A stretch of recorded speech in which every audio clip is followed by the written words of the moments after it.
Good evening, everybody. Welcome to our November 14th City Council meeting. I'd like to call this meeting to order and begin with asking Captain Landon to introduce us to the person who will lead us in the pledge.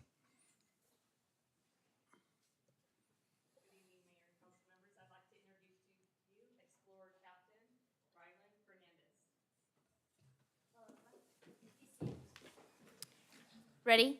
Begin. I pledge allegiance to the flag of the United States of America and to the republic for which it stands, one nation, under God, indivisible, with liberty and justice for all. Thank you. Thank you. Thank you very much. Jennifer, will you please call roll? Councilmember Bogue. Here. Councilmember Duncan. Here. Councilmember Thorpe. Here. Mayor Pro Tem Beaver. Here. Mayor Avila. Here. Ray, are there any changes to the agenda this evening? Yes, Mr. Mayor. Staff would respectfully request that the council recognize the handout this evening under item number 13 for the service walk nominations. The plaques were detailed and handed out. And then item number 17, there is a revised element of the staff report being presented to council this evening as well, with a copy in the back for both of those additions, changes. All right, thank you very much. Okay, this is the time for a special presentation. Is there anybody here who's not going to receive? Okay, so this crowd might thin out quickly.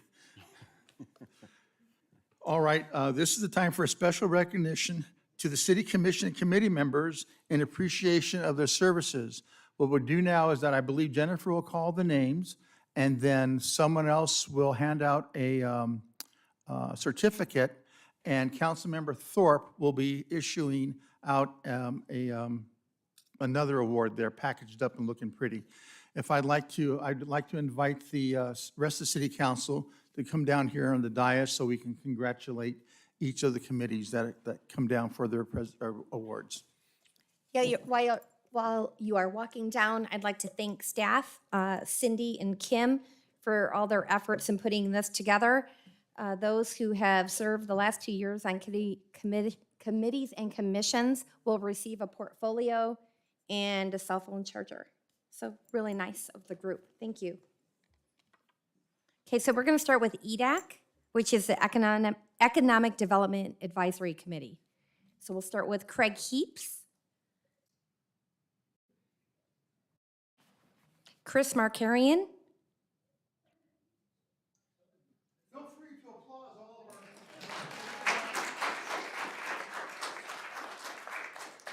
Cesar Marufo,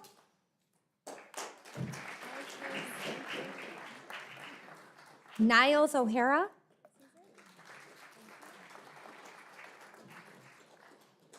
Suzanne Southern,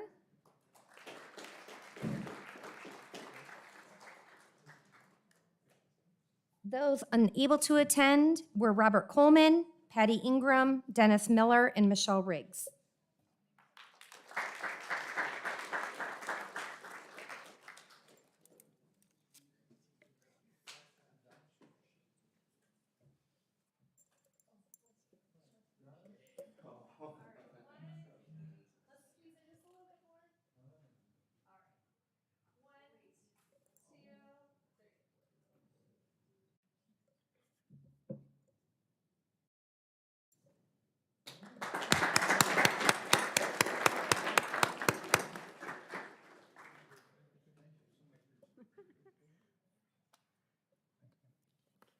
Okay, the next group we're going to call up is the Five Winds Ranch Improvement Committee. We'll start with Richard Beck.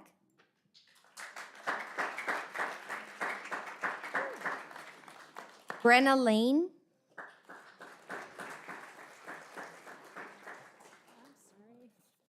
Brenna here. Christine Moeller.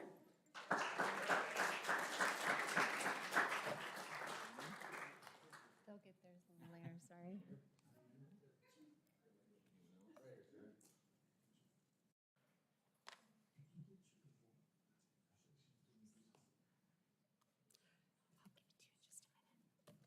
Those unable to attend are Tim Carlisle, Lonnie Granlund. Unless we're here in the crowd. Nope.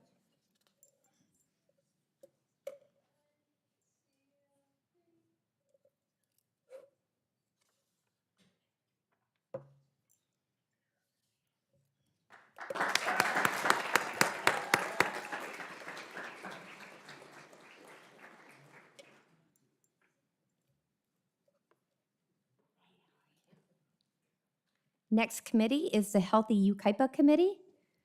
Brianna Beaver.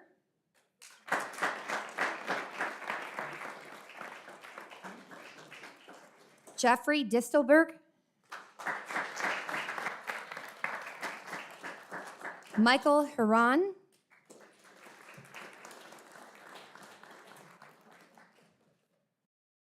Robert Morales.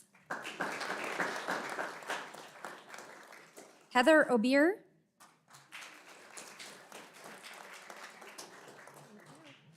And Meredith Sherwin.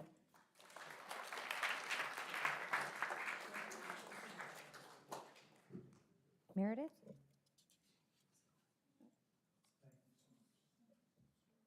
Unable to attend tonight's meeting is Laura Sims.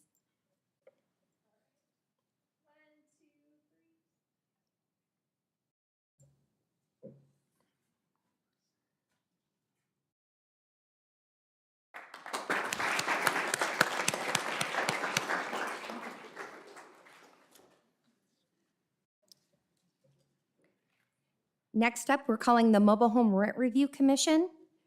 Randy Allen.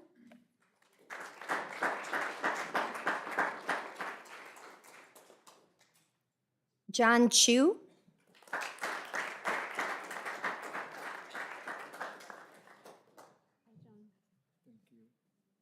Brandy Gomez.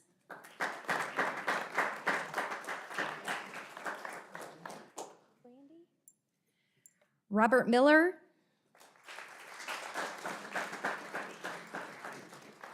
And William Regan.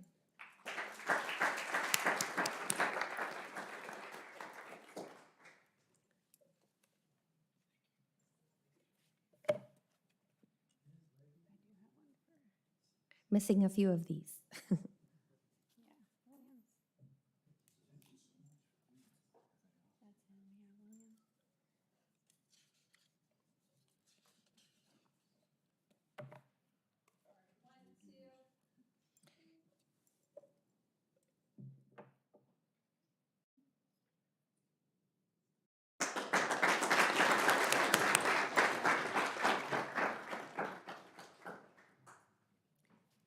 Next group is the Parks and Recreation Commission.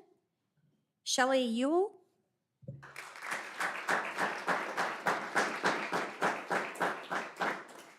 Diane Smith.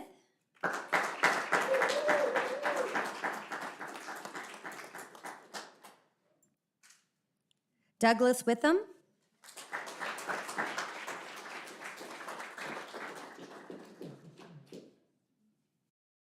Those unable to attend are Tim Carlisle and Darren Espiritu. There we go.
Next group we're calling is the Planning Commission. We have J.R. Algor.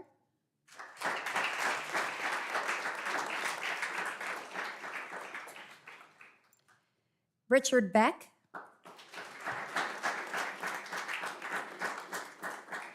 Bart Brzee. Chris Markarian.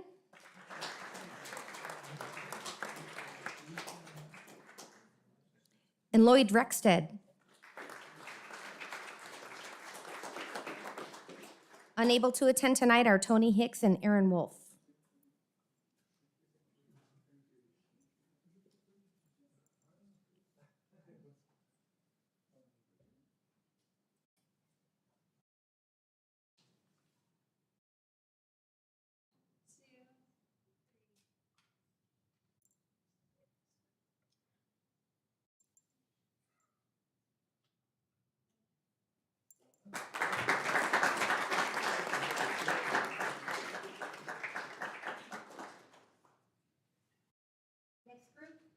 Is the Public Arts Committee.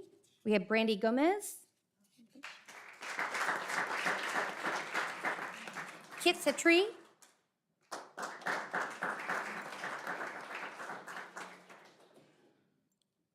Joe Sutt.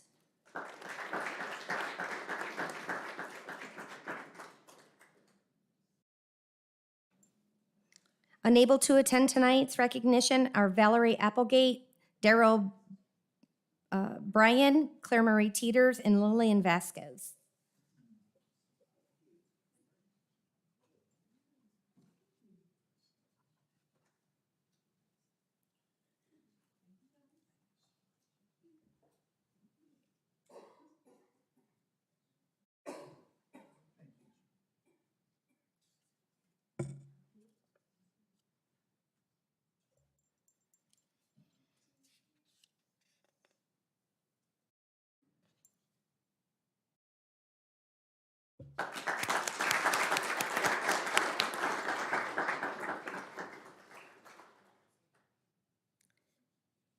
Next group, Trails and Open Space Committee, Candy Kanzler.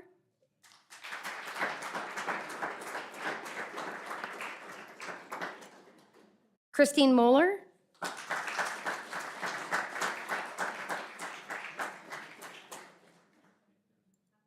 Robert Richmond.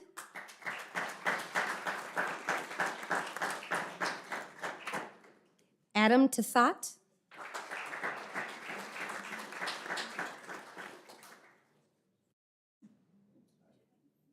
Kathy Utley.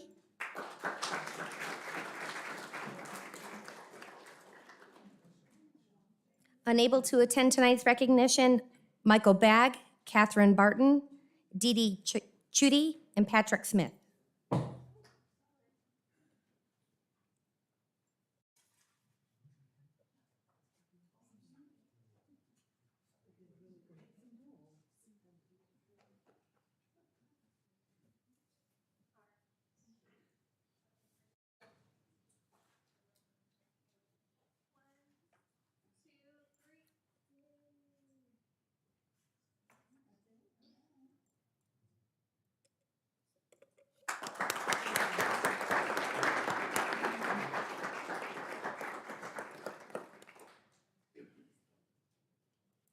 Next group, Vector Control Committee. That would be John Reese and Mike McHouston.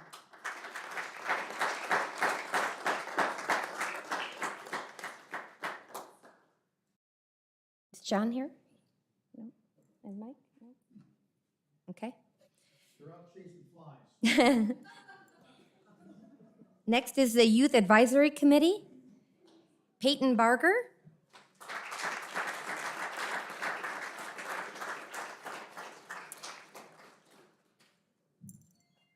Aiden Benson. I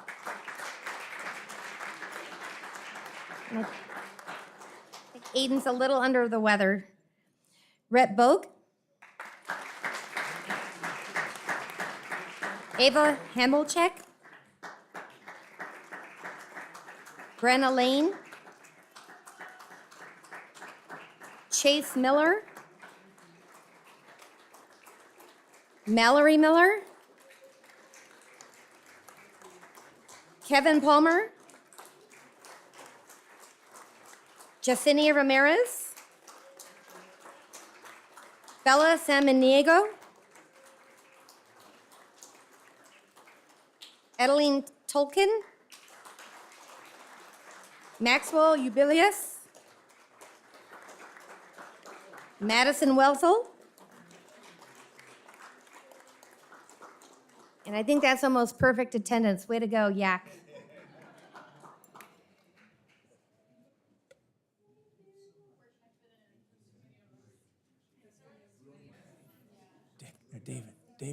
David, do you want to have Diane come up? You want to have Diane come up?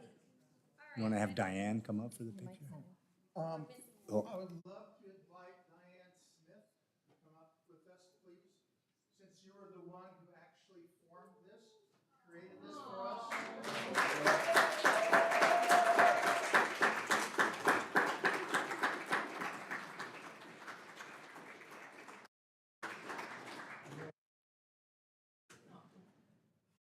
Find your way, just tell these kids to move. Come on.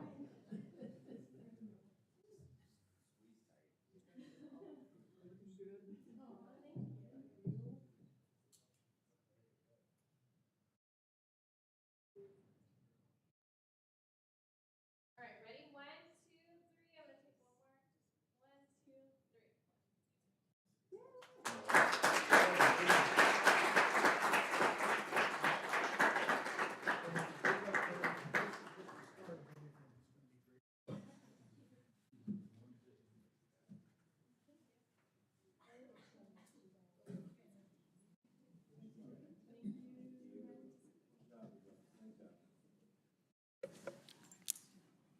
The next committee is Yucaipa Valley Wine Country Planning Committee.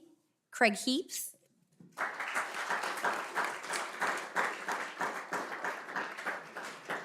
Chris Markarian. Christine Moeller. Cesar Roldan. And Donna Snodgrass.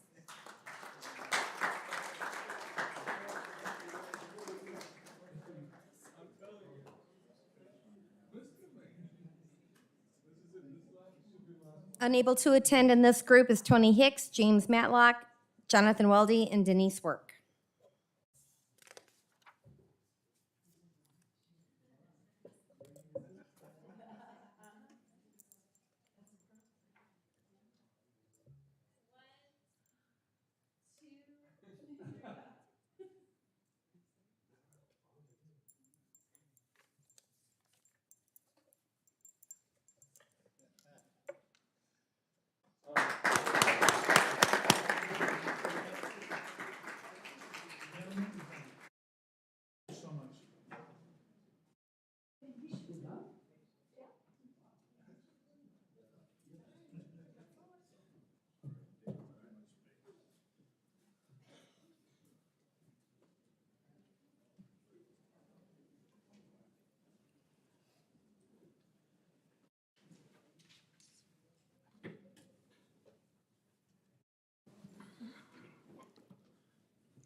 That was fun. It's always nice to show appreciation to our citizen volunteers who step up and participate in the process of making Yucaipa one of the best cities in the nation.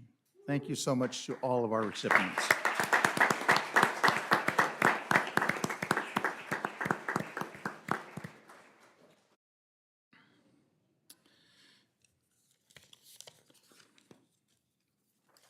Page 2. Okay, now it's time for employee introduction. If that wasn't enough, Chief Malinowski will introduce Fire Captain Paramedic Scott Gillespie. Yes, good evening, Honorable Mayor and council members. So I'd like to introduce Scott Gillespie, our new Fire Captain Paramedic. Scott grew up in the local area attending Panorama Christian School in Yucaipa, as well as Yucaipa High School. Scott attended San Bernardino Valley College and Crafton Hills College for his fire science and paramedic school. And then he proudly served 3 years in the United States Navy as a petty officer first class, serving as a nuclear missile technician. Sounds dangerous. Prior to his public service career, he's employed as a mason.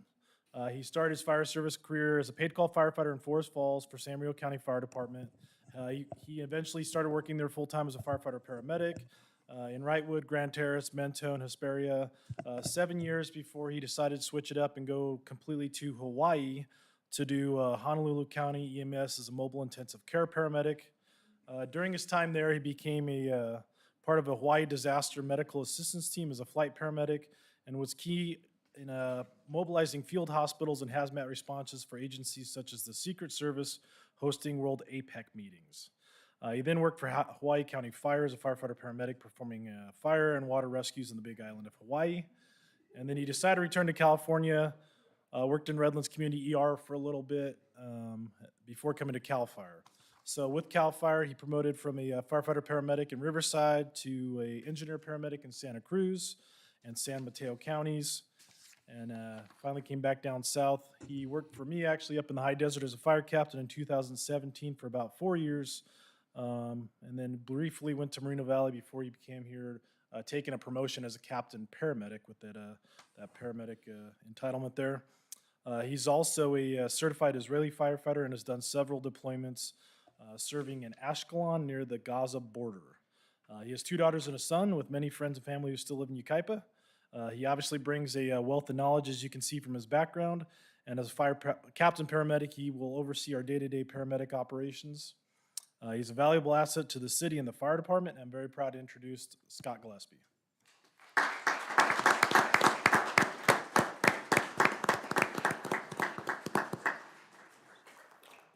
Thank you. Thank you for the applause. Proud to serve you guys, and it's an honor. Thank you. Before you go, we'd like to have our picture taken with you. You know, this, Captain, you're not just an asset to CAL FIRE, you're an asset to humanity. You are. I'm very, very impressed with your resume. It'd be an honor to shake your hand and to have my picture taken with you. Likewise.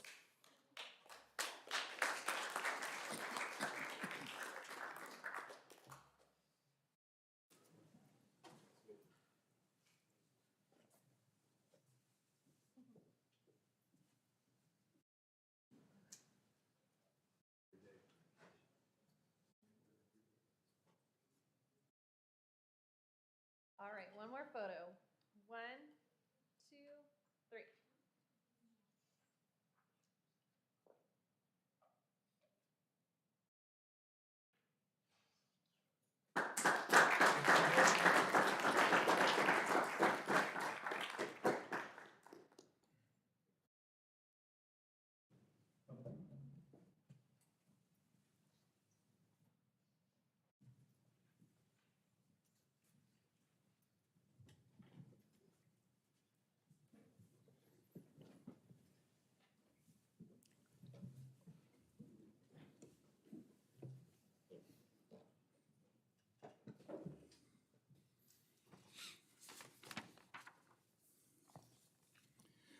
All righty, moving on. This is the time now for public comment. If there are any speakers who wish to speak on any item that's not on the agenda, this is the time to do so now. There are speaker slips over there by the doorway. Simply fill out your name and give them to Jennifer. Right now, I have 3 speakers. You'll have a total of 3 minutes per person. And you may speak on, again, may speak on any subject that's not on the agenda. First speaker, I believe, is Hanson Wang.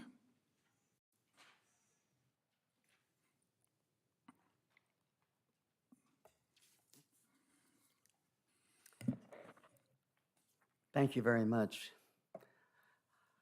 for allowing me to speak a moment, because I'll probably come in front of you more times than this. Just to let you know, even though it's spelled W-A-N-G, it's pronounced Wong. So just think of the Wong way of doing it. So, and I wanted to actually thank the City Council for all the work you did this year. And then the 2 people that are leaving, I want to welcome the 2 people that are coming, because this is a great city and we want to keep it so. Also, I want to let you know that I want to thank Mr. Duncan for reminding me that we need to actively participate and have more people come in rather than 1 or 2 stragglers once in a while. So I'm actually going to volunteer for one of the committees because I think it's important what he says, that the City Council and the city hears from its constituents. Thank you so much. Thank you very much. Next speaker is George Sardison.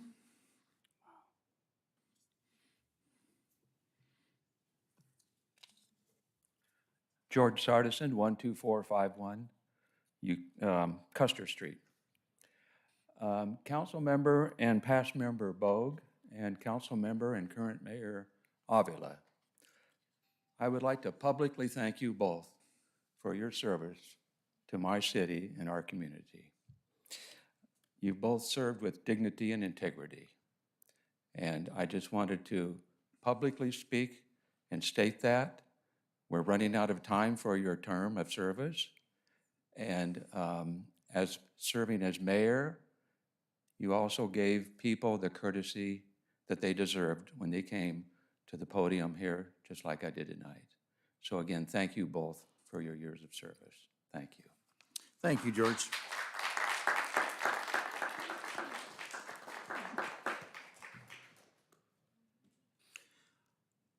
Our next speaker is Eric Statler. Is that, did I say that name right? No, but nobody else does, so it's fine. It's Stalter.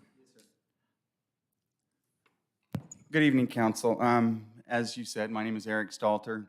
I actually come from across the border in Calamasa. I'm here tonight not to complain about the roundabouts that I understand you guys are in a collaborative effort to build on County Line Road. I'm here to complain about the construction of the roundabouts.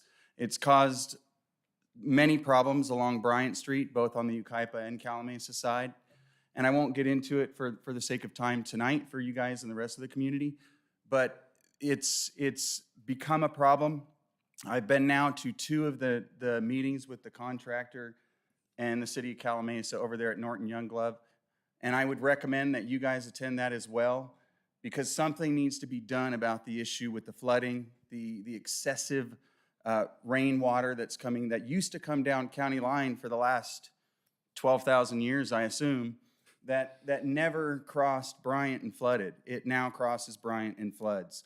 So the Band-Aid measure, which we do appreciate from the contractor, I'm understanding also that the contractor is also the engineer. So they are the same company, one and the same.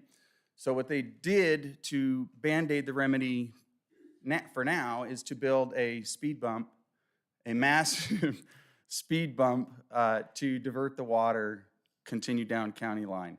So basically what I'm asking for is that you guys step in somehow and address this and maybe get the community of both Yucaipa and Calamasa informed on what's going on, because it makes no sense to me as a resident of either of these cities why this construction would continue down County Line when we still have a massive problem sitting at Bryant Street. So I appreciate all your time. Thank you very much for listening. Thank you. Thank you. Ray and Fermin, you heard him. Staff will follow up.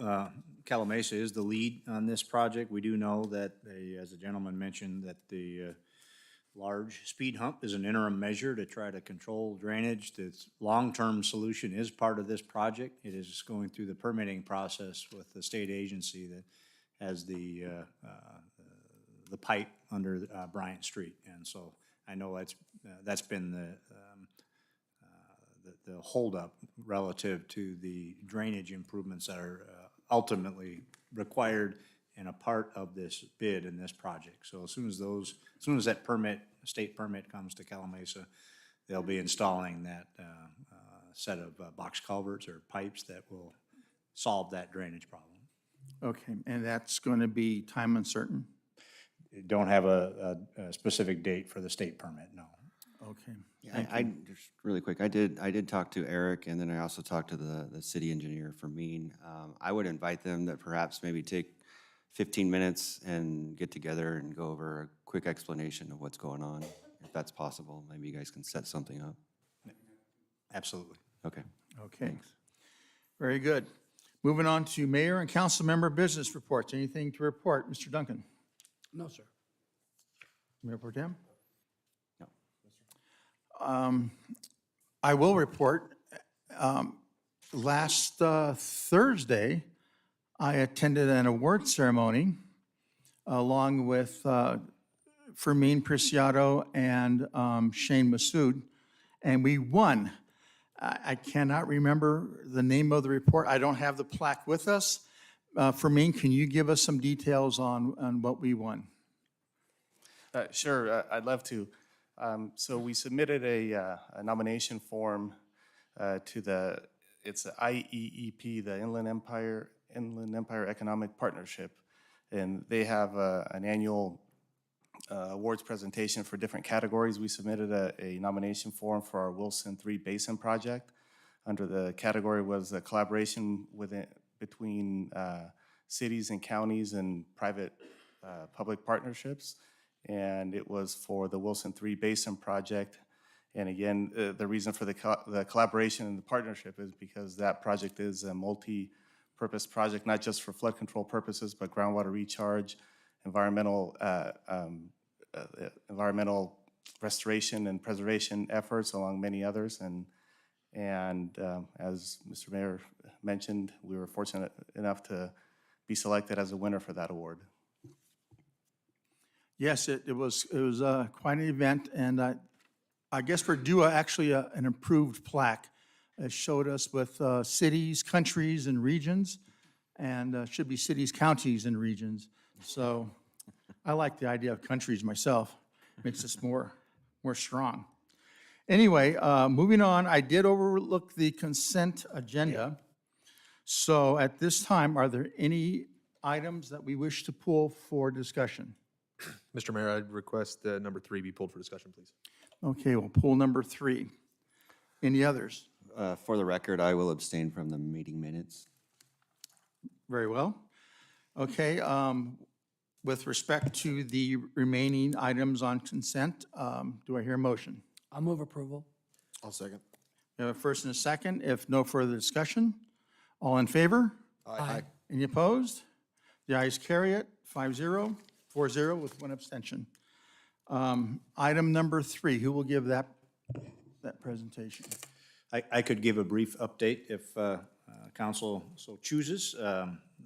It has been something that council has reviewed every 14 days, consistent with state law and our own municipal code. The difference in this staff report from some of the previous staff reports is we discussed this most recent storm event. And if I may, I'll talk a little bit about that. And I think one of the pictures is actually going to be that basin that we just talked about.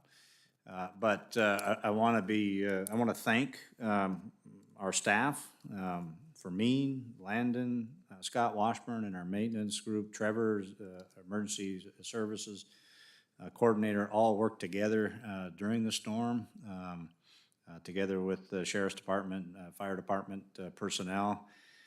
We had to make some field adjustments in some of our systems on the fly, if you will.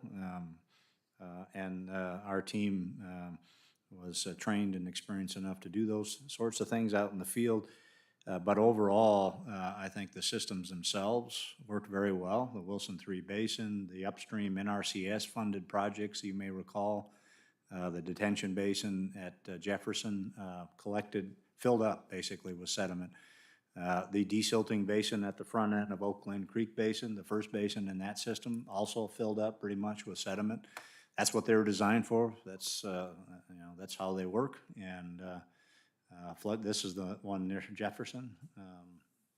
Go back to the other one if you don't mind. Is this that's Jefferson as well? That's 2 pictures of the Jefferson Basin. That's the first basin in Oak Glen Creek. That's Wilson 3, right? Yeah, Wilson 3 Basin. You can see once again it filled up with water, but nothing spilled out other than through a temporary pipe that was put in place for this storm. And so all those systems worked, both the long-term systems and the temporary systems. And we had as much as 4.5 inches of rain in some parts of the community, which is pretty significant rainfall. So this is about the 3rd storm that we've had major events and a lot of mud flows that would have ended up in the Dunlap area these improvements. So I want to thank council for their leadership in approving these projects along the way, and again, staff for the work that they did during the storm. I was out in the storm watching Scott and his team actually adjust our gates in our Oak Glen Creek Basin to make sure we captured more water there instead of all of it ended up in Wilson 3 Basin. And Landon was out in the field, Trevor was out in the field. I think he was one step ahead of me in each of the basins, looking at the storm and what was happening there. So anyway, appreciate the opportunity to thank staff and council for their leadership in funding these kinds of projects. Thank you. Thank you. Any questions of staff? I don't have a question. I asked for this item to be pulled so that staff could have an opportunity to present these photos to both council and to the community. This is, I've said it before, I'm going to say it again, this is huge. This is the councils of the past several decades and city staff's hard work ensuring that we're removing a large section of our community from the floodplain and protecting homes and properties. If you're a student of history or you're fortunate enough to live through it or unfortunate enough to live through it, the floods back in the 60s were horrific for our Dunlap area. And this is an example of your tax dollars at work, protecting lives and protecting property. And while this was 1 day and 2 days of rain, if we get a significant rainfall over several days, I think these flood control basins and these water basins are going to prove to be worth every penny the council has dedicated to these projects. This is imperative that for our community's health and well-being. So thank you for that. So with that, I'll move approval on item number 3. I'd just like to, can I say something? So, and really the significance of this is that the city of Yucaipa has spent millions of dollars building these basins so that we can capture that water. That water all percolates back into the water table. Everyone talks about a water shortage in Yucaipa every time there's a project to build. But folks, there's not a water shortage based upon the work of the Yucaipa Valley Water District and the city of Yucaipa in capturing this water. In the past, it would just run down the street and end up in the Santa Ana River in the ocean.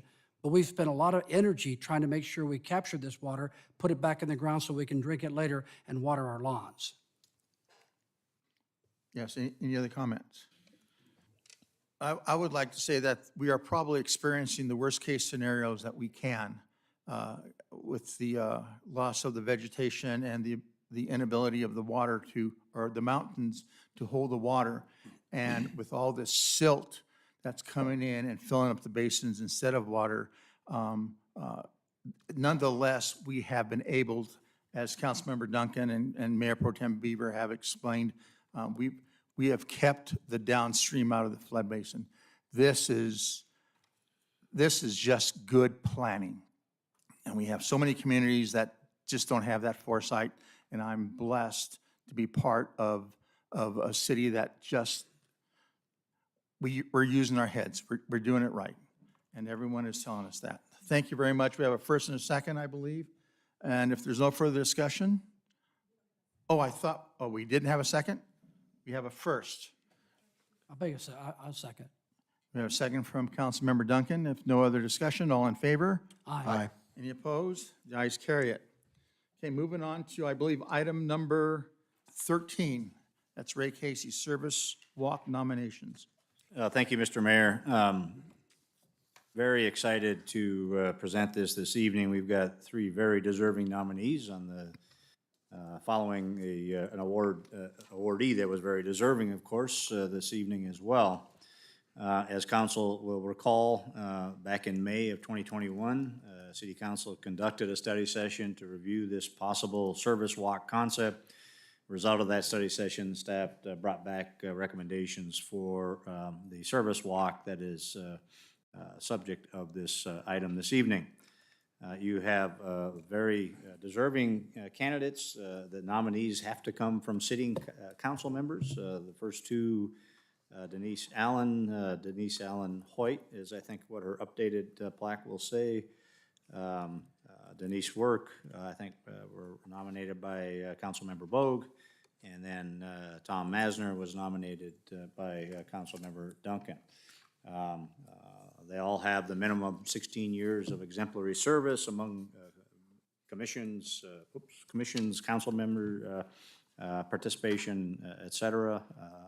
And staff is excited to recommend them to the full council this evening to be added to our service walk. With approval, we would move forward with the boulders and plaques and schedule ceremonies associated with these nominations. Staff's happy to answer any questions if you may have them this evening. Thank you, Ray. Any questions? If not, do I hear a? I'll move the item. I'll second. Okay, it is great pleasure to hear the first and second. And if there's no further discussion, all in favor? Aye. Aye. Any opposed? You guys have it. Thank you very much. Very deserving. Very, very, very deserving. Moving on to item number 14, Ben Matlock, consideration of a letter of interest for the city's participation in the San Bernardino Regional Housing Trust. Thank you, Honorable Mayor and City Council members. As council is aware, the city has continuously strived to find tools for our toolbox that can help drive projects that will best serve our community, and more importantly, finding ways to get funding or grant funding available for these different projects. And so one of the new tools that's been explored through the county and has been reviewed through the city manager's technical advisory committee, as well as the planning director's technical advisory committee, is the county housing, the countywide housing trust. And so tonight I do have Josh Lee and Monique Arillo with SBCOG to give a presentation on the San Bernardino County Regional Housing Trust. Hi, good evening. I'm Monique Ariano, and I am with Elizabeth Dixon, who is our consultant. I work for SBCOG and SBCTA as the Council of Governments and Equity Programs Manager. We're going to be presenting tonight on the Housing Trust that we're going to be proposing to our own committees and to the board, and we are looking for, thank you, letters of interest from agencies that are interested in participating. So with that, I'll get started. Just to give you some context as to what it is that we're going to be presenting. Back in 2021, right about this time, we took an item to our city manager's TAC and asked whether or not they would want us to look into whether it's feasible to create a housing trust and to see how it would work in this county. So they gave us the green light, and so in February, we released a white paper, and we updated our board members about what it is that we're planning on doing, and they allowed us the opportunity to work with our city managers to create really the proposal that we're going to be presenting, which is a part of this presentation. So with that, I'm going to turn it over to Elizabeth, and she's going to go into the details and then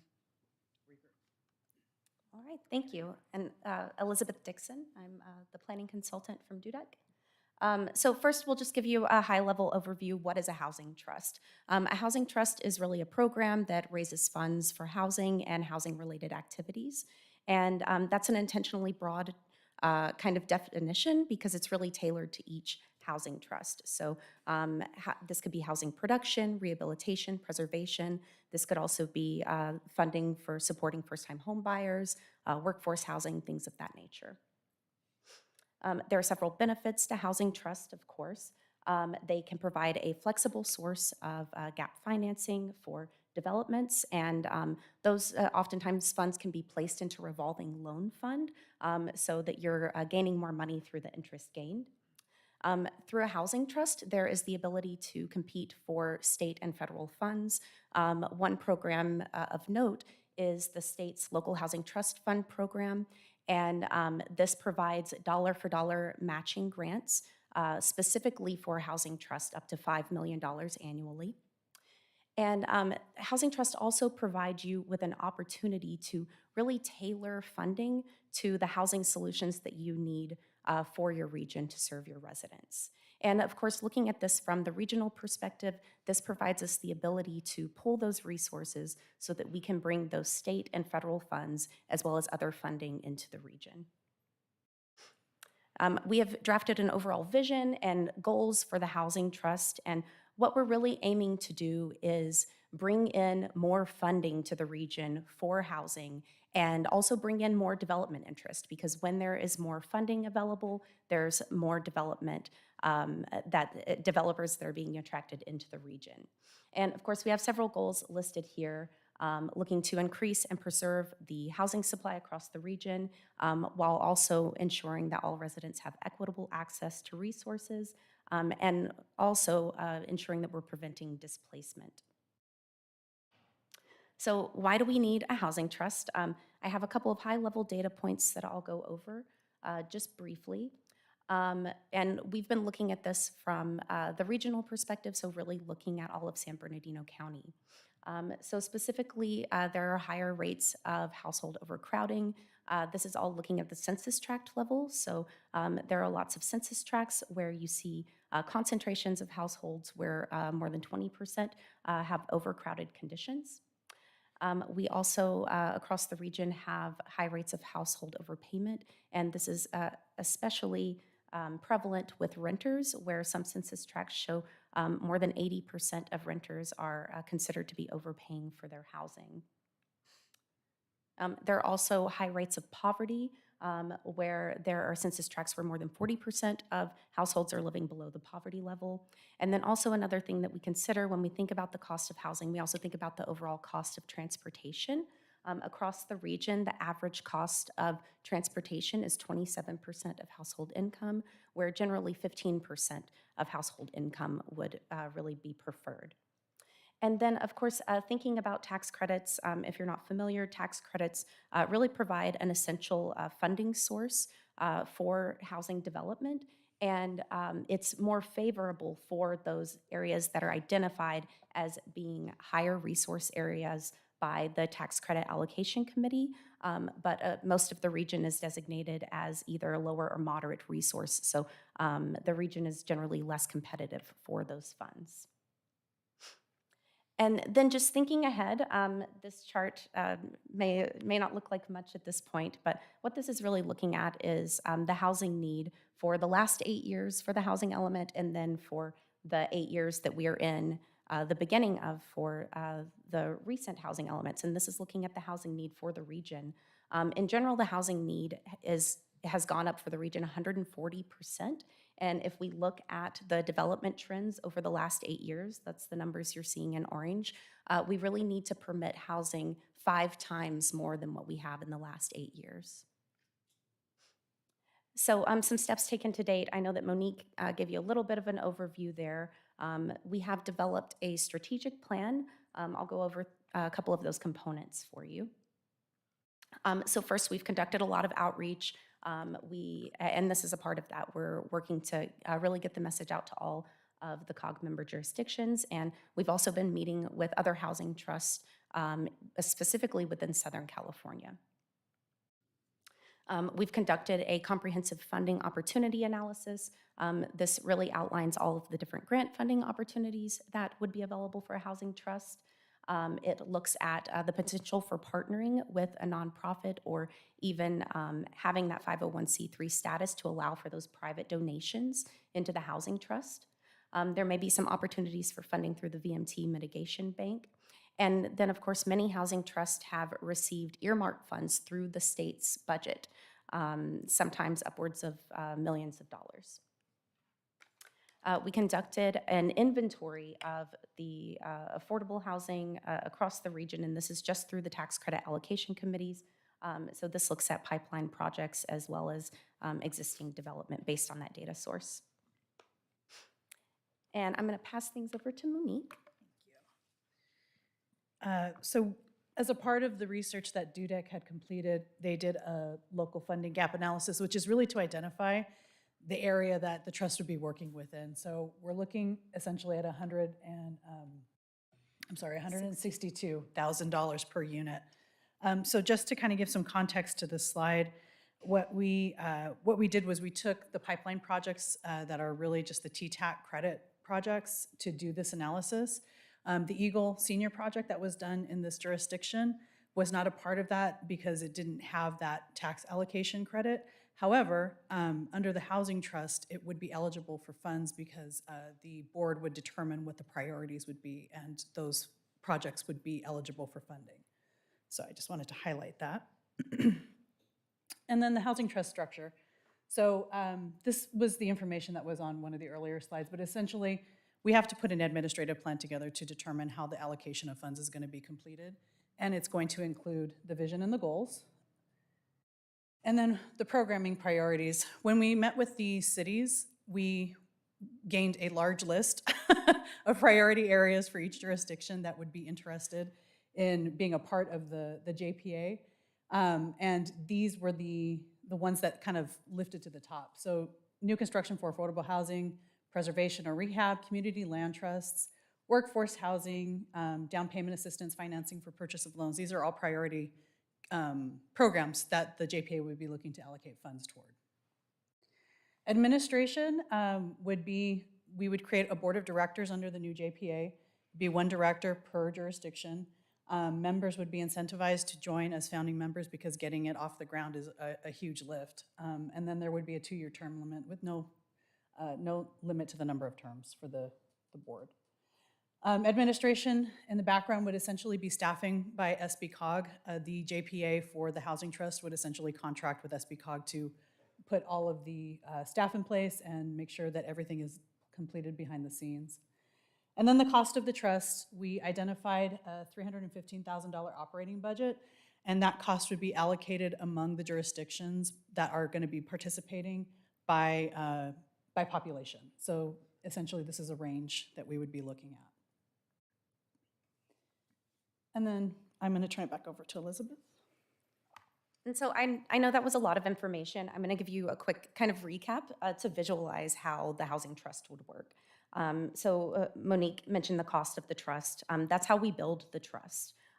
We all work together, all of the participating jurisdictions and SBCOG, SBCTA, to put money into the trust so that we can get the trust off the ground. And what that money is paying for, it's really those administrative costs, the legal, the staffing, things of that nature.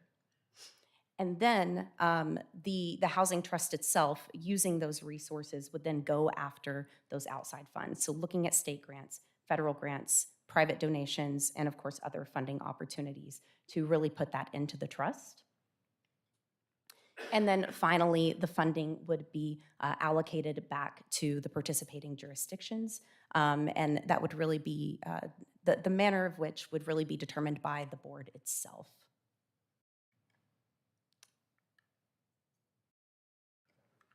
And so the next steps that we're going to be looking at, we're currently in the part where we're identifying the participating jurisdictions.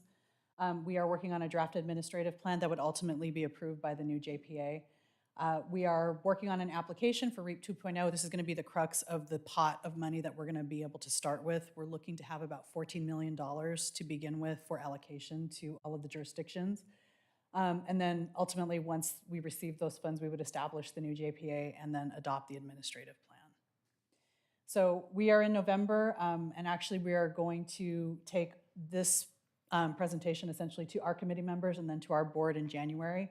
We're going to put the application through for REAP in January, and then once we are awarded, fingers crossed, we're looking at April, May to actually start the work of creating the new JPA. So with that, I am happy to answer any questions that you might all have. Thank you. Are there any questions? Where did this idea come from? We actually got the idea because SCAG made it a eligible project under their REAP 2.0 program. So when we found out that it was eligible, we took it to the city managers and said, "Are you guys interested?" And they said yes. Is Yucaipa considered on that diagram rural or suburban, or I don't remember what the three, would we be considered what, rural or suburban, or what would it be? We wouldn't be categorizing by that type for your projects. It would be really based on your programs. So what is it that you're interested in? Are you interested in land banking? Are you interested in building affordable housing? Are you interested in, it depends on what you're interested in, essentially, the programs that we would be allocating to. Can outside developers tap into these funds? Is that what you were saying? Or is this strictly just for development? This would be, the allocations would occur between the trust and the local jurisdictions. So if there is a housing developer that is interested in gaining access to these funds, they would go through the jurisdiction. So my question, it's already answered, but by accepting these funds, you're already triggering a prevailing wage issue, which pretty much drives the cost up 30 to, what, 50%? It depends on the fund source. So if you're looking at federal dollars, then typically, yes, it would trigger. It just depends on what the prescription is of the fund source. Isn't all government funded funding triggers the prevailing wage laws? That's I what, I was honestly- my understanding. So I honestly don't know off the top of my head. I would need to Okay. get back to you. maybe staff could figure that out. But we are looking at private donations as well in working with with a nonprofit. And we are looking at other types of fund sources that we can gain outside of government. Okay. I was reading the staff report while you were speaking, so forgive me if you answer this question. Are other cities submitted letters of interest? And if there have been letters submitted, what cities, if you can tell me? We presented in Rancho Cucamonga last week. They approved it. So I haven't received their letter yet, but it's coming. Okay. We're presenting in Chino tomorrow. We are presenting in 29 Palms. It's a pretty wide swath. Okay. Those are the ones that I'm presenting in. Whether or not they're taking the letters of interest to their council on their own, I'm not. We know through our outreach that at least 15 were interested of the 24 that we have. Okay. But as of right now, Rancho is the only one that is voted to approve an Yes. interest letter. Thank you. Are you working at all with the County Housing Authority, or how is that, how does that model fit in with this? We really want to work with them. They have not come off the fence yet. If they were to enter the JPA, they would be another jurisdiction that would be eligible for funding. Their housing authority has programs already, and if we were to work with their housing authority, we would likely be supplementing whatever programs that they have available. Okay. And our cost, based on what you said, would be about $20,000 a year. But it says somewhere in here that it would be offset by some sort of grant opportunities. We had initially offered that to the city manager's TAC, that the administration cost be covered by the grant for the first 3 years for the city, so they don't have to pay anything. But in those discussions, the city managers determined that in order to be a part of the JPA, they wanted the jurisdictions to have a skin in the game, so they want the jurisdictions to pay the fee. Perhaps not all of them. Maybe not Yucaipa. It was the majority. Oh, absolutely. I do want to note, as part of that, the discussion, at least in the fiscal impact in the staff report, was more of the eligible grant funding that would be unlocked with this project would exceed what the annual cost would be. So if we're able to achieve a couple $1 million towards a project, then that would offset the initial operating cost. Go ahead. No, you go ahead. No, I think you're going to No, ask the question. So we have a piece of land that is owned by somebody in Yucaipa. A developer decides they want to build something there. They apply for infrastructure underground, or they apply for cost to build, or how does that work? So it would be, if we're talking about affordable housing project, then they would come to the city and they would get permits and get whatever needs to be done through the city. Then the city would come to us and say, okay, we have this project, this is how much the gap is, we're looking to be that finish line dollar amount that the developers need to get across the line. So we are looking at the gap for the developers. So they have several forms of funding that they have for the development projects. In the middle, usually about 10%, I think I averaged it, about 10% of that is debt financing. So we would try to cover a piece of that debt financing so they don't have to finance as much. But they already come to the table with city funds or county funds, and then other fund sources that they find on their own. So we're looking to fill that gap.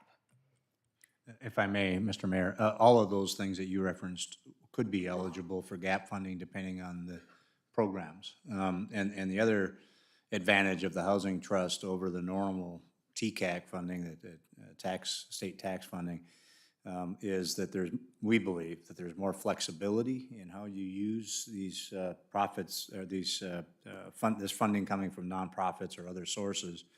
And we're interested in expanding that range of help to moderate income folks and single family home down payment assistance, those types of things, which doesn't fit with a lot of the direct state grant funding that might be available, or tax credit funding that might be available, but could fit under the housing trust with some of the nonprofit funding and some of the other sources that might be available to a housing trust, but wouldn't be available to a normal tax credit project, for example. And this benefits the buyer, or this benefits the developer overall? Well, the one in terms of the single-family down payment assistance help, that's directly the buyer. In terms of, affordable housing project or a moderate income housing project, there would be benefits to both, I guess. And how does this relate to the Enhanced Infrastructure Financing District? Is there a correlation there? Are they competing? They're not competing. Great question. EIFD is a potential source of affordable housing funding if council wants to go down that path, or other moderate income type housing perhaps to a certain level. But I think the other advantage of the housing trust that they mentioned earlier is that there is more funding available through a housing trust than might otherwise be available to a member city that isn't part of a housing trust. Some of that state funding is only allocated to housing trusts, for example. So you can leverage housing trust funding with EIFD funding and partner with a county perhaps on housing authority on some of that as well. Any other questions? Well, so right now, our RENA numbers are 2866. I think we're down to like 7 years now, right? Because it was like, we started Correct. talking about this, we had 8 years. So we're at 20, and we've got a lot of projects right now in Yucaipa, a lot of different kinds of projects that it probably looks like we're going to be able to meet our numbers. So I don't think I have any interest in this program, personally. So my question would, and it may gain interest from my colleagues on the dais, is specifically if this is not just developer-centric, but could assist our constituents in first-time homebuyer opportunities, down payment assistance, something like that. My question is, on that note, how much of that would the city staff have to facilitate? Would there be an increase in staff positions that would need to do that? And how much burden is this going to place on city staff if we're going to undertake something of this magnitude? Should this program receive a wave of support and acceptance from the community? Is city staff currently prepared to endure that? And if not, what does that look like as far as staffing is concerned? So if I may follow up on the first question or comment, and you asked about infrastructure. It's possible that infrastructure could be funded, and most of our heavy lifting in our infrastructure is already in our development impact fee program. It's a matter of whether that funding is available for that project now.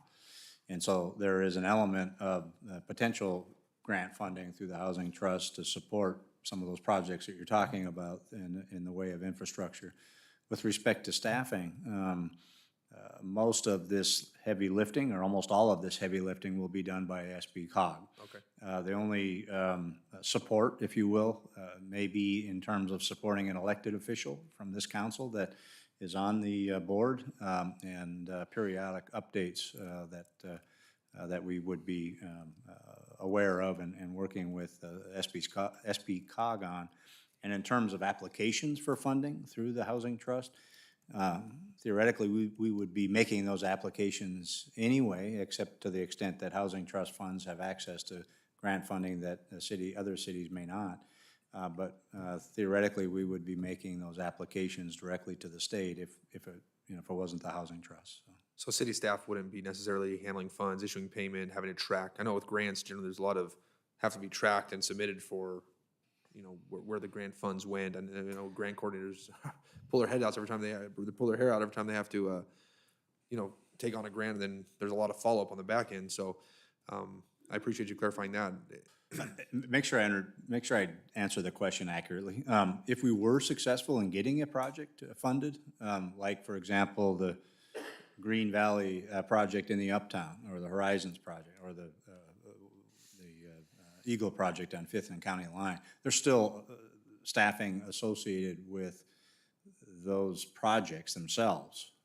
But in terms of dealing with the applications for grant funding and dealing with the response to those applications and all that sort of thing, most of that heavy lifting is done by the Housing Trust. Okay. That's what the admin fee will cover. So, I think there's plenty of interest in, and we've seen it.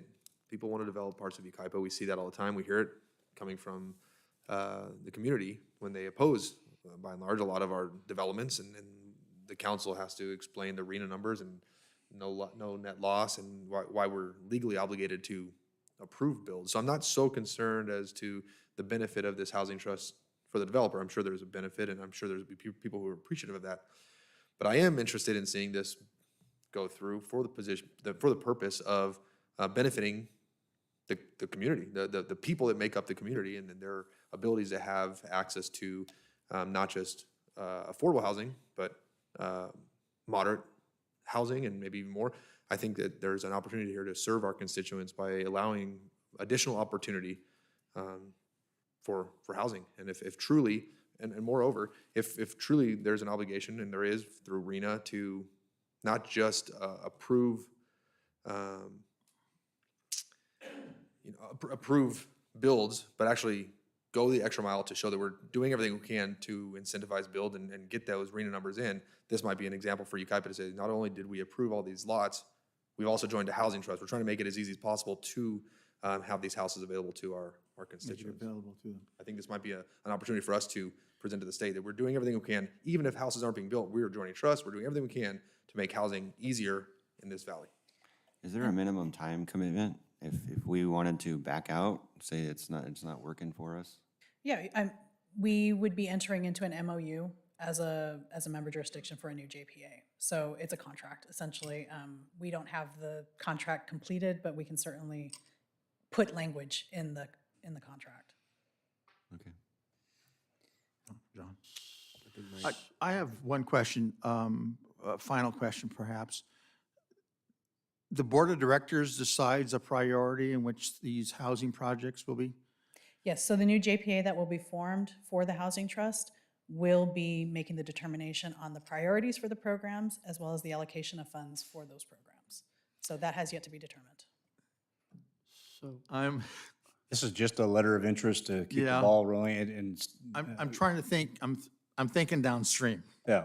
And being a member, Josh, I'm on SBCTA and Omnitrans, and sometimes the West End tail wiggles the head way too frequently.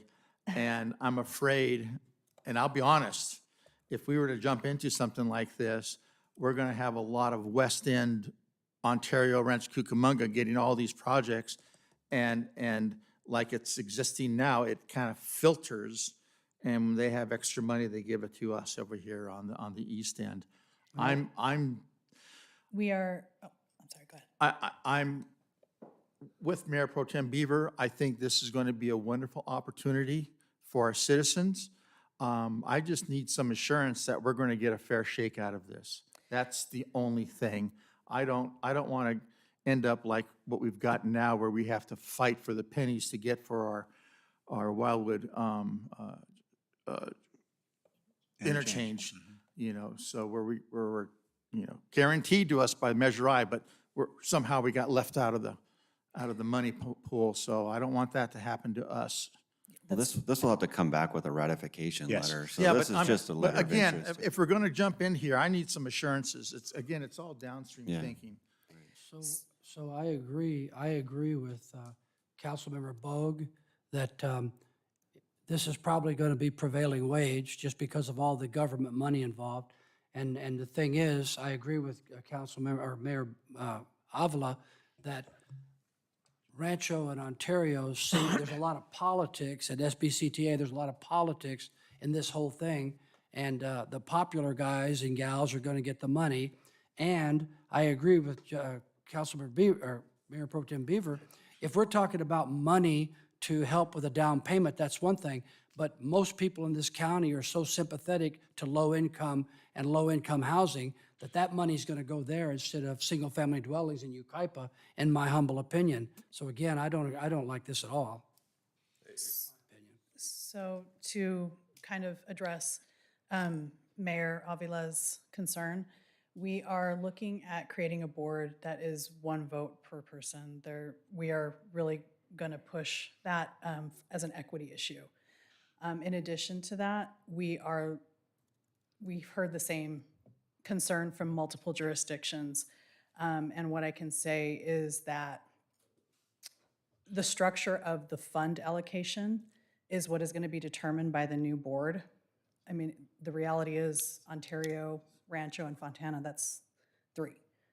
We have all of these other agencies that are in the Morongo Basin. We have the East Valley, Big Bear, that are also going to be on the board and with a definite interest in ensuring an equitable allocation of these funds. So through those discussions, we are really hoping that that equity issue will be addressed. And we, as staff, will ensure that we are proposing those types of recommendations to ensure that you get your fair share. Okay, well, unless there's no other questions, my comment is that, maybe we strayed a little bit, and this is just to draft a letter or approve this draft letter of interest. That doesn't mean that we have to join. Correct. But maybe the council will consider just approving the interest in participation without making a commitment. I think there could be a benefit, so I would like to see down the road these contracts. I'd like to see how this is all well written. I'd like to specifically see the wording that will benefit Yucaipa. I don't want to see the door closed tonight because I think there could be a benefit. I agree with my colleagues on the dais. I think there's some concerns, but if the trust and along with city staff and the other cities are able to iron out any issues and kind of put the concerns of this council to bed, perhaps it could be a benefit to the community. I'd like to see that come back to us so we can make a final determination. So if we needed a motion to approve this item, I'll make that motion so we can see this come back to us. I'll second. Okay, we have a first and a second. If there's no further discussion, all in favor? Aye. Any opposed? No. We have, how many ayes? Greg, did you say yes? Aye, yeah. Okay, so we have 4 in favor, 1 against. Thank you very much. As you can see, we have some concerns. So It's let's not get taken those worked lightly. out. I understand. Very good. I like that discussion. Okay, possible action on pending legislation. Do we have anything for that? I have nothing new this evening, Mr. Mayor. They're out of session, so we're all safe. Yeah. Yes. Okay, this is department reports, starting with item number 15, Ryan Miller, purchase and sale agreement.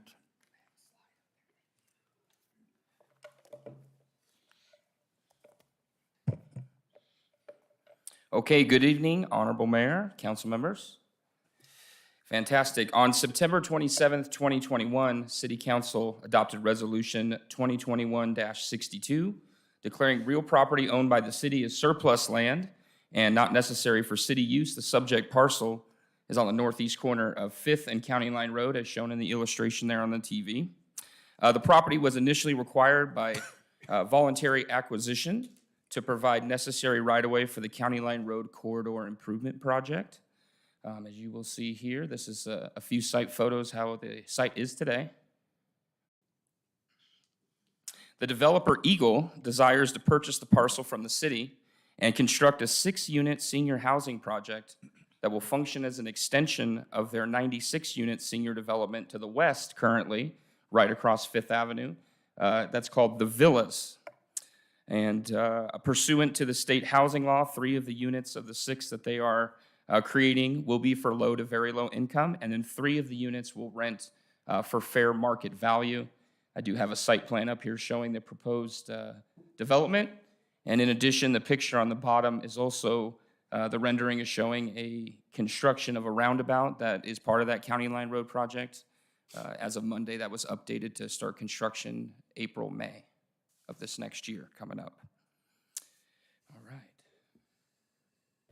On October 21st, the proposed 6-unit project was adopted by the Planning Commission, and including the conditional use permit 20-128, which included a density bonus agreement with 3 regulatory concessions, a variance request, architectural design, and of course, landscaping as well, conceptual landscaping. This project will be financed similar to Eagle's The Villas project, and if it's approved, it will include a city loan that will be in the amount of $170,247, plus any deferred development impact fees, to which will be repaid over time through a residual receipt loan with the city. It's important to note that included in that city loan, Eagle will reimburse the city $70,247 for the cost of water improvements, which were previously completed in 2018, and it benefited this property and others. And it is tonight's recommendation that City Council approve item 1 through 4 this evening, a purchase and sale agreement for the property, the residual receipt loan for the developer, the density bonus agreement with the 3 regulatory concessions and a variance request, and also authorizing the city manager to complete the property sale process. Myself, staff here as well to answer any questions, and I believe my developer is here as well if you have any questions as well. David and Randy, thank you for coming. And that concludes our presentation this evening. Here to answer any questions. Thank you, Ryan. Any questions of staff? Is this deal similar to the one we had across the street? The conditions of, Yes, it's similar in the aspect of the developments will look similar to each other. It'll look seamless with Fifth Avenue going down there. The type of loan that we are providing them, a residual receipt loan, we did the same on that property as well. So to those notes, yes. okay. I Any move questions? approval. I think they did an incredible job, by the way, on the other side. It looks really good. Okay, we have a first. Did I hear a second? I'll second. We have a first and a second. If no further discussion, all in favor? Aye. Any opposed? Motion carries 5-0. Thank you very much, Ryan. Thank you. Moving on to item number 16, Megan Wolf, 2022 Autumn Fest event wrap-up.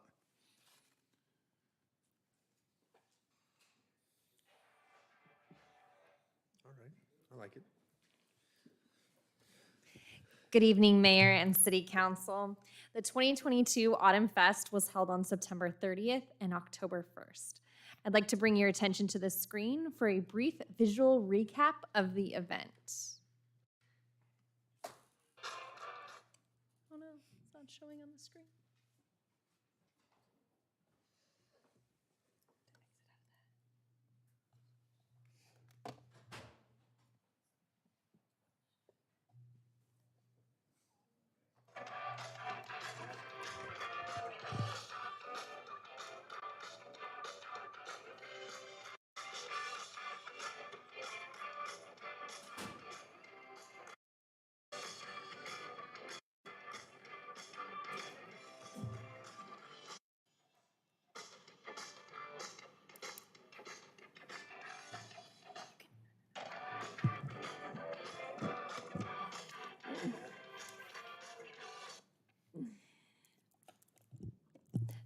The event was managed by the city, the Chamber of Commerce, the Knights of Columbus, and George Sardison. The Chamber of Commerce managed 10 food vendors, 52 merchandise and nonprofit vendors, and earned a total revenue of $11,075, with 50% going to the city, which is $5,537.50. George Sardison helped put on the event by providing help to the Show and Go Car Show, which had 98 participants, the largest number of cars to date. George also received a donation for 11 trophies and secured a dragster to start the Show and Go cruise. The Knights of Columbus managed the beer garden, which brought in a net revenue of $7,719, with 50% going to the city for a total of $3,932. The city managed the Kids Zone, Haunted House, entertainment, and a cornhole tournament. The Kids Zone and Haunted House brought in revenue in the amount of $13,617. For the first time, the Kids Zone and Haunted House revenue exceeded any other revenue stream. In addition, it was $5,000 more than previous years. Feedback received from people that attended the Haunted House and were in the Kids Zone said that the Haunted House was not scary enough and the Kids Zone lines were too long. The goal of the Autumn Fest was to provide a 2-day event filled with entertainment and activities. Entertainment included our own Yucaipa High School band, the San Bernardino Teen Workshop, Tijuana Dogs, a rock and roll dance party, Yucaipa Dance, 13 Crowns, a pop rock group, the Jets, an R&B and dance pop group, and the weekend ended with Fast Times, an 80s tribute. The event exceeded staff and community expectations with an estimated attendance of 12,000 people. During the event, community services staff walked around surveying event goers and spoke to business owners to gather input for future events. It is our goal to continue to grow and become better. A shared comment from business owners was they want to see vendors in the middle of the street instead of in the parking stalls in front of their businesses. And survey results indicated that the event was a success and participants enjoyed the free entertainment and activities. The fiscal year 22-23 adopted budget included estimates for revenue in the amount of $20,000, and actual revenue received was $23,086. Estimated expenditures were in the amount of $52,100, and actual expenses were in the amount of $66,831. That is a net expense of $10,310.71. The increase in net expenditures will be covered by savings in other areas in the Community Services Special Events Division. This concludes my report, and I'd be happy to answer any questions you may have. Thank you. Are any questions of staff? No questions, just a comment. It was fantastic. Thank you. I heard nothing but good things. I had to work, unfortunately, but I've said it before and I'll say it again. Cities don't do this. This is a community thing. We bring together our community. This is what makes our city an envy to the region. People get to come here and we get our kids zone exceeded every other cells. This is a family town, and we take pride in that. So outstanding job, Megan. Keep up the great work. I agree. It was incredible. I think it was one of the best attended events that we've had. Pretty close. Everything was great. Here's the thing: is last night I got to sit down with a kid who sings for the San Bernardino Teen Workshop. You know that kid that has all that energy. I'm not sure what his name is. He's incredible. He's incredible. He absolutely loves coming to the city. So he loves Yucaipa. So just so you know. And he'll come back anytime. But great job. You know, it's city staff, it's the Chamber of Commerce, it's Past Pleasures, it's everyone. When they come together and work together, we put on amazing events. Thanks. I have one question. So, to echo what they're saying, it was a great job, but I do have one question. And that is, under the food merchandise vendors, you talk about the profit percentage sharing of 50%, 50-50. When you go down later in your paragraph, it talks about wanting to change it from 50% to 60-40.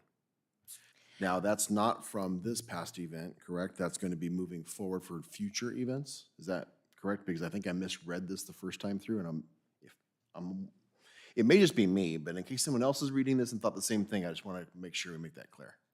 Staff can see a growing trend in rising expenditures, rising costs to put on events, and would like to provide opportunities for us to bring in more revenue to offset those growing costs. And a way that we can do that is by increasing our percentage splits with our partners to 60-40 instead of 50-50. However, you are correct, it's just a thought at this point. And prior to moving forward with Music and Arts Festival, Autumn Fest, and Winter Fest for 2023, staff will come before council with that recommendation, and council will have the ability to make a decision at that time. Okay, thank you. I just wanted to make sure we weren't changing what had already occurred. If I may add to that, please, staff would certainly appreciate any input from council this evening. One of the things that Megan is being humble about is these events also are requiring more and more staff effort. Used to be, we all got out there together and marked out the vendor spots and all that sort of thing, and that's all our staff now. Our security, staff is acquiring security now. It used to be that our partners provided some of that for the beer and wine guard and that sort of thing. So Megan's staff is continuing to take on more and more of those roles, so that's part of it as well.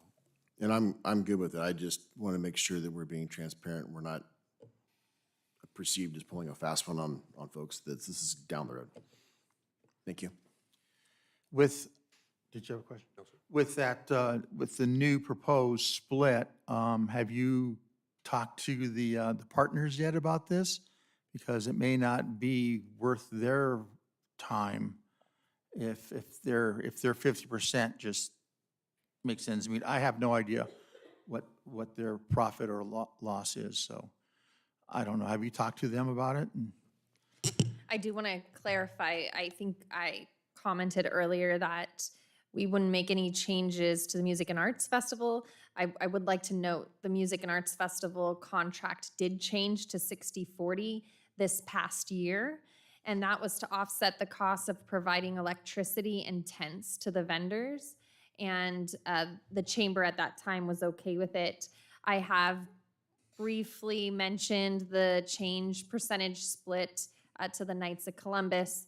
They do have a board that they have to speak with, and I have not received response back. As City Manager Casey said, we'd love to hear your feedback on it. Okay, for one, I don't have a problem with it, but I don't know about anybody else. What, 60/40 or the Yeah, split? 60/40. I don't have a problem with it either. And one of the items I didn't mention, but I'm thinking now would have been a good idea, one of the growing costs is insurance. So before we relied on others to additionally insure the city, and at this time, we've been recommended by our insurance to provide special event insurance. And so that's another cost that has increased. So I think as we continue to put on these events, there's other costs involved that in 2012, when we first started, we didn't have. And I think that that would be explained to our partners as well, and we could show them the data from 2012 to today to back up that comment. Worth a shot. Worst they can do is say, we don't like it, we're pulling out, so. Yep. All right, so this is a receive and file, and I think it sounds like with respect to the new proposed split, we're all in favor of it. So we'll go ahead and move forward with that. All right, thank you, Megan. Okay, moving on to item number 17, general fund financial update with Mr. Hamilton or his. Mr. Hamilton will start us off, and then I'll wrap up towards the end, if I may.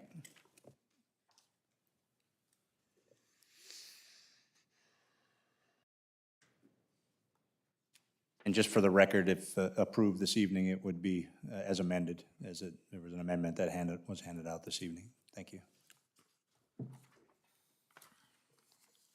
Yes, noted. Thank you, Honorable Mayor, members of the City Council. Before you tonight is the General Fund financial update for fiscal year 21-22, those preliminary results, and a few other things. So I think we'll start with the proposed minor reorganization. You can see this is a summary page. With the general fund, it all relates to the general fund. And if you see at the very bottom, you can see the total cost. Those are the departments that are listed that have a financial impact to the general fund. So as we dive a little further into this next slide, you can see for the General Services City Clerk Department, you can see the total cost, those two positions. And again, this all relates to the general fund, and the net impact is proposed is that $24,000 in the bottom right. If you go on to the next slide, it's information services. Again, the total cost to the general fund for fiscal 22-23 is that $2,000, all to the general fund. And lastly, there is a finance position with no general fund impact. And as you've seen in the recommendation and in some of the next slides here in the recommendation that we put up on the screen, there's about a $12,600 impact to each the fire and paramedic funds. So that's a position that would be half to the general fund and then a quarter to the fire and a quarter to paramedic. And here are the recommendations. We actually cut the slide in half, so it was even smaller before. And there are the second half of that, those recommendations. So as we move on to the capital improvement program, as it relates to the fiscal 22-23 budget, there's just two items here. The first is the four-wheel drive truck that was budgeted in the prior fiscal year but received in the current fiscal year. And then there were, as you can see in attachment one, there were those were current year enhancements to the revenue and transfers to better reflect already adopted CIP transactions. So that's in essence, a summary of attachment one.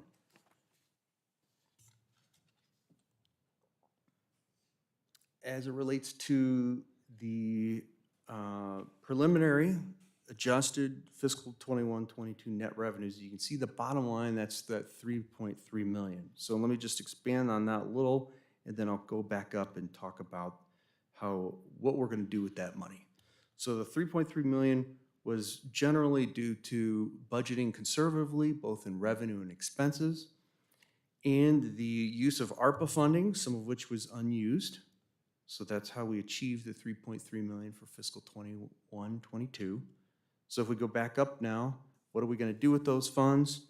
As proposed, the staff is proposing to transfer about 1.7 million to Fund 35 for future capital.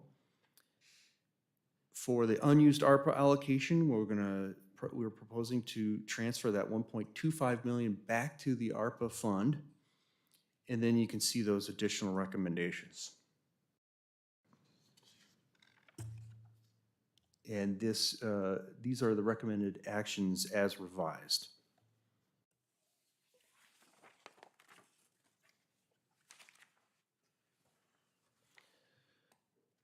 So here are the proposed amendments to the fiscal 22-23 budget.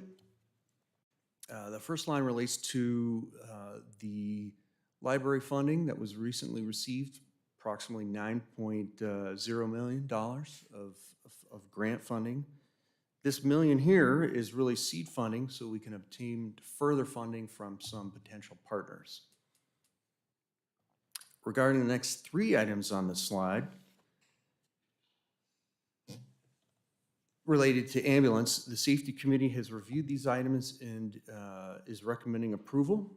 An increased service level related to a new paramedic squad is being considered with future council approval due to reasons listed in the staff report, including reliance on mutual aid from other fire departments, low response times to less developed areas within the city, Fire Station 3 having the greatest simultaneous incident demand, which results in longer travel and response times. Some kind of topographical and traffic, higher population density areas that affect response times, and an additional first responder unit at Fire Station 3 would lower response time during these simultaneous incidents when engines traverse to cover each other in some of those simultaneous incidents. As a preliminary initial step, staff is recommending a couple of initial items before the EMS fee study is completed. That obviously has to come before the City Council for your approval in the next couple months. The first recommendation is, as you can see on the list, the used ambulance funded by the paramedic fund for $75,000. The paramedic gear then for $100,000, again from the paramedic fund. And the third item listed there is a transfer from the fire fund, which utilizes the fire fund balance, to the paramedic fund to really be the ultimate funding source for those two items, in a total of $175,000. As we continue down this list, you can see the Jefferson Basin debris removal. This is just a one-time funding, it's a funding source item. The procurement requires return to the city council. And then you can see some of the other items that were in the revision that is before you related to the diesel fuel for the ice rink. And as we previously mentioned, the minor reorganization, those are just coming onto this list along with that four-wheel drive truck, which I previously discussed. Just as information purposes, we wanted to provide an updated CIP funding sources for the last 21 years. For the CIP, one of the largest items in that is the state grants in the bottom left corner of the pie chart for $43 million.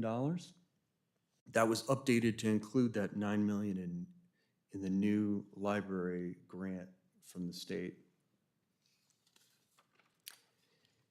In addition, the following pictures relate to the used ambulance and paramedic equipment as proposed. That's a used ambulance? It looks brand new. Yes. You can see some of the used flooring there. It's brand new. Certified pre-owned.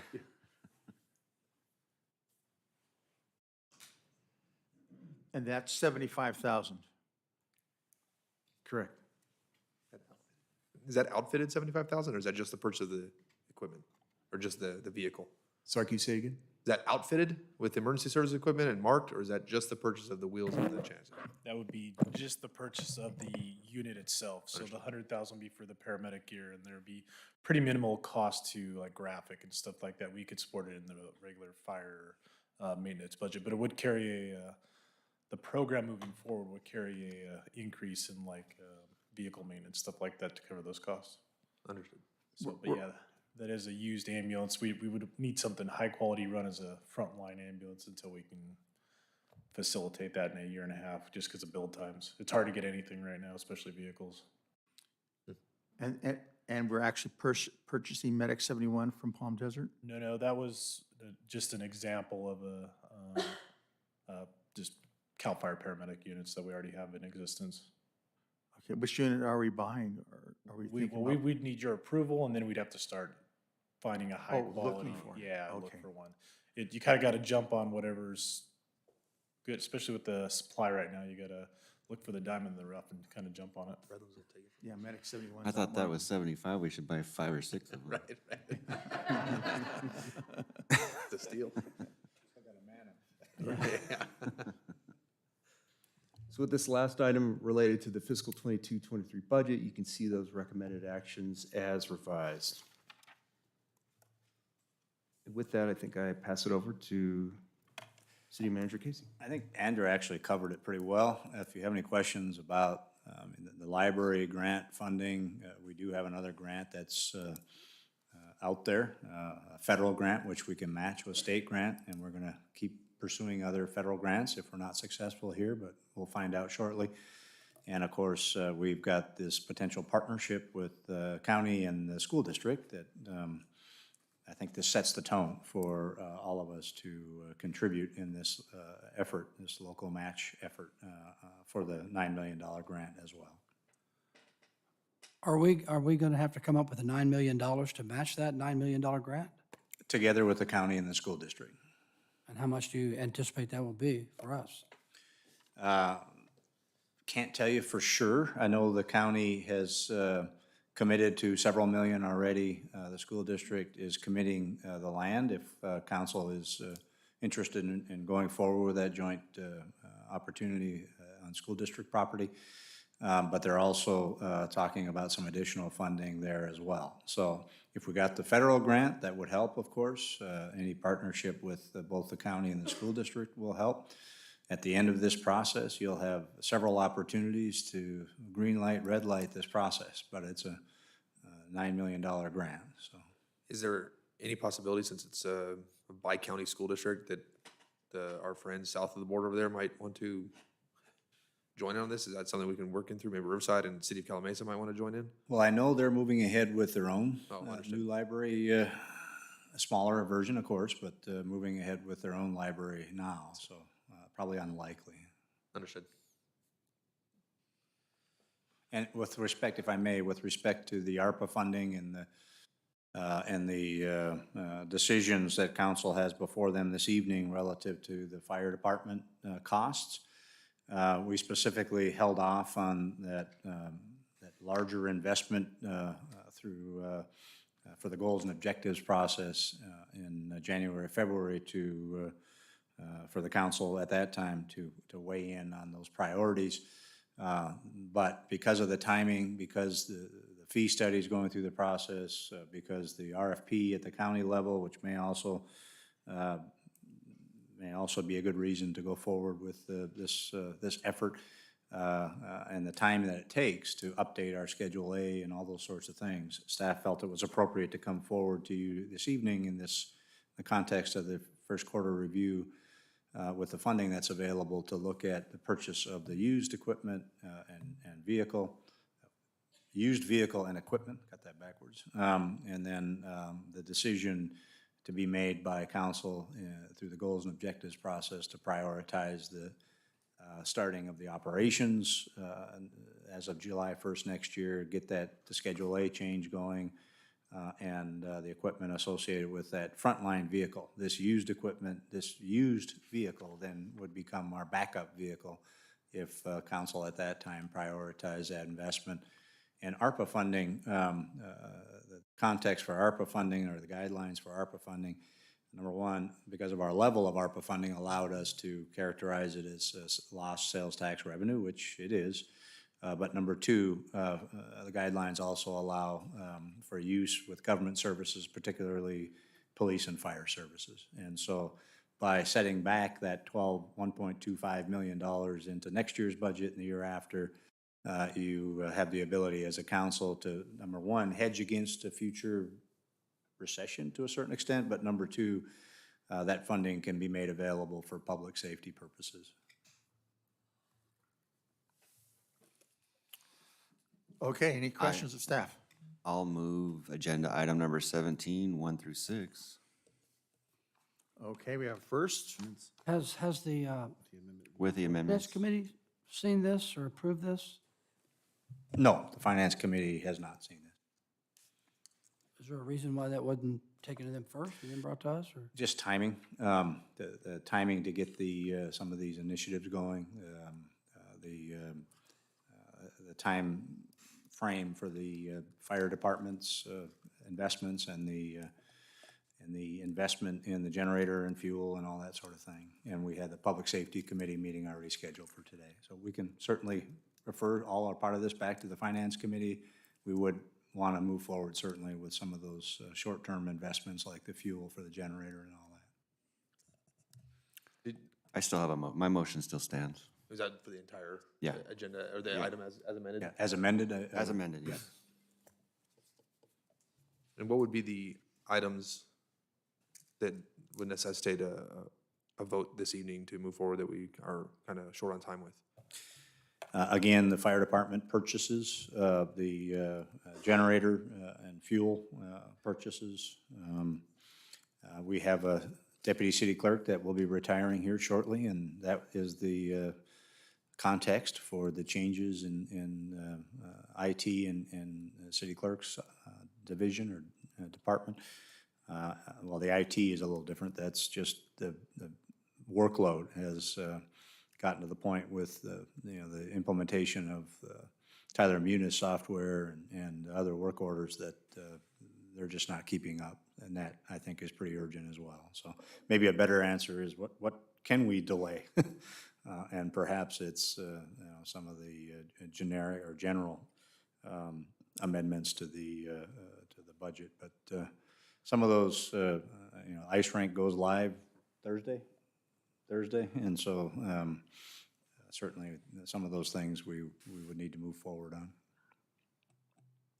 I sat on the finance committee with Councilman Bogue, and his insight on some of these matters as relates to finances, it surpasses my.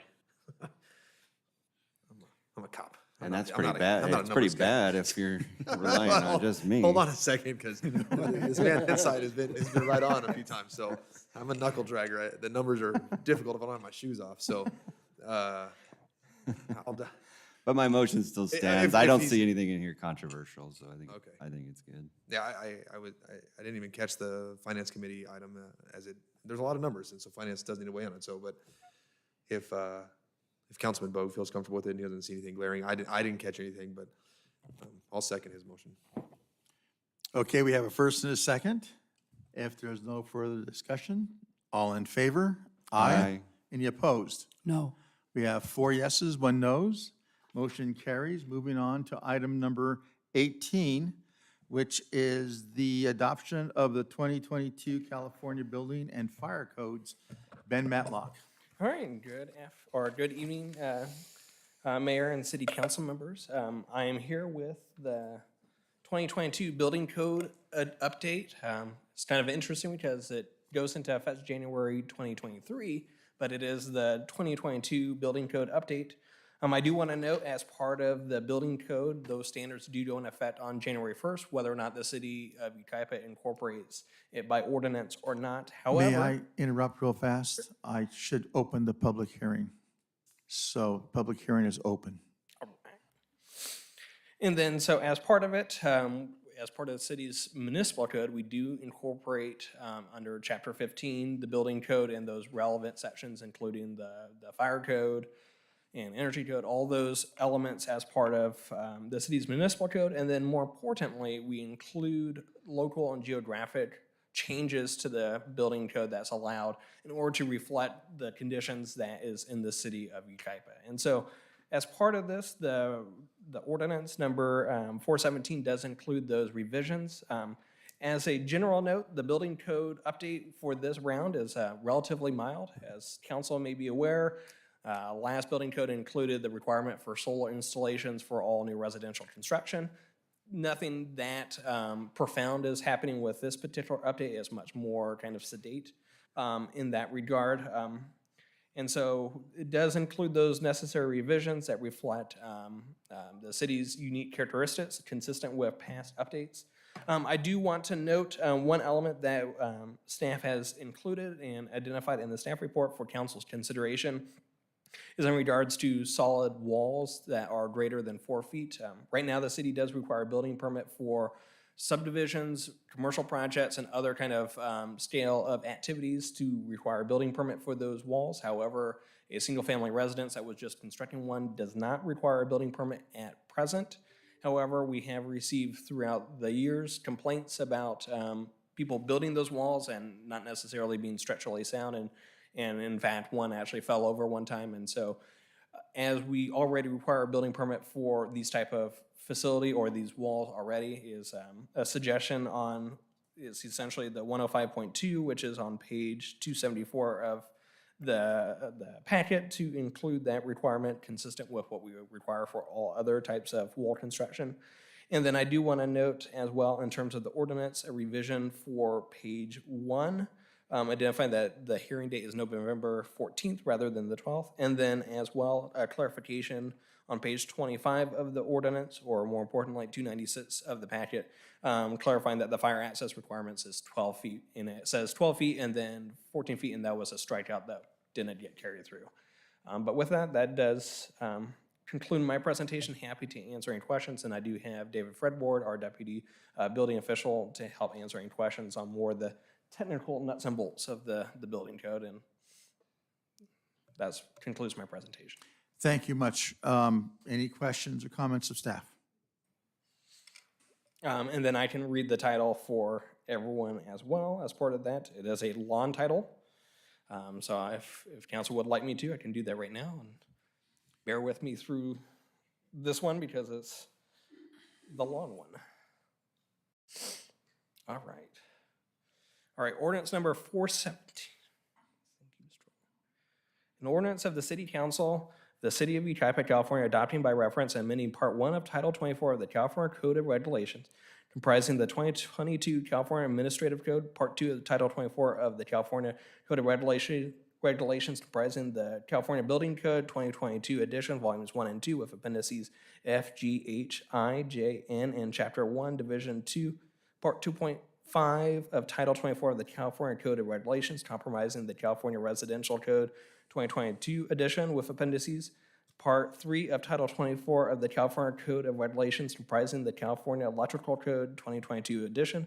Part 4 of Title 24 of the California Code of Regulations, comprising the California Mechanical Code 2022 edition. Part 5 of Title 24 of the California Code of Regulations, comprising the California Plumbing Code 2022 edition with Appendix H. Part 6 of Title 24 of the California Code of Regulations, comprising the California Energy Code 2022 edition. Part 8 of Title 24 of the California Code of Regulations, comprising the California Historic Building Code 2022 edition. Part 9 of Title 24 of the California Code of Regulations, comprising the California Fire Code 2022 edition with Appendix. Chapter 4, Appendices B, B, B, C, C, C, D, E, F, G, H, I, N, and O, Part 10 of Title 24 of the California Code of Regulations, comprising the California Existing Building Code 2022 edition. Part 11 of Title 24 of the California Code of Regulations, comprising the California Green Building Code Standard 2022 edition. Part 12 of Title 24 of the California Code of Regulations, comprising the addition of the International Property Maintenance Code. And Appendix H, the Uniform Code of the Abatement of Dangerous Buildings, 1997 edition, repealing ordinance number 381 and all ordinances and provisions in conflict herewith, amending Title 15 of the Yucaipa Municipal Code. Next year, I will try to write a song for this to make it a little bit more of a cadence to it, but it's a tough one. And I do want to note as well, as part of the notice of public hearing for this, we did send a notice to the BIA as well, and no comments were received. All righty, thank you. This is the time for public comment. Are there any? No public comments have been received and none from BIA. All right, go ahead, and since there's no applicant rebuttal, we'll close the public hearing and open it for council discussion. Can he read the title again for me, please? I know, I was gonna say that, but. Maybe I'll work on a rap for it just to move it quickly. I move approval. Seconded. We have a first and a second. If no further discussion, all in favor? Aye. Any opposed? Ayes have it, 5-0. Okay, thank you very much. We're moving now. If I may, Mr. Mayor, just to clarify, that's introduction. This will be coming back at your next meeting as well. So just make sure there isn't any confusion. This is not the actual approval yet, but understand the motion. Thank you. Okay, this is the time for announcements. Are there any council announcements? Just our Winterfest, and that platform for the skating rink is huge. I look forward to seeing that. Yes. Anything else, Mayor Pro Tem? Gentlemen? Nope. Nothing else. Okay, we have a closed session item. Mr. Attorney, can you make that announcement? Yes, thank you, Mr. Mayor. We have one item on this evening's closed session. It's regarding existing litigation. It is San Bernardino County Superior Court case number CIVDS 2014247, Alan Smith versus the City of Yucaipa, and we do not expect reportable action this evening. Okay, thank you very much. Thank you for being here, everybody. Thank you for participating in our democratic process. We'll go ahead and move this to closed session. Oh, there you go. It's like, where the heck did those come from? Oh, okay.